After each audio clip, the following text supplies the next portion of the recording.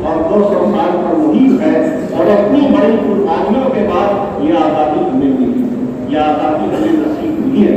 تو آزادی کیا ہے، اس کی حقیقت کیا ہے، اس کی مانویت کیا ہے، وہ کیوں ہمارے لیے ضروری ہے، امید ہے کہ آپ نے سمجھ لیا ہوگا، سن لیا ہوگا۔ اللہ تعالیٰ ہم سب کو سچی آزادی اور ہم سب کو اللہ تعالیٰ اپنے مذہب پر، اپنے عقیدے پر، اپنی تحقیق پر، اپنے تمدن پر عمل کرنے کا پورا حق دے، پورا اختیار عطا فرمائے۔ اللہ تعالیٰ ہمیں سچی آزادی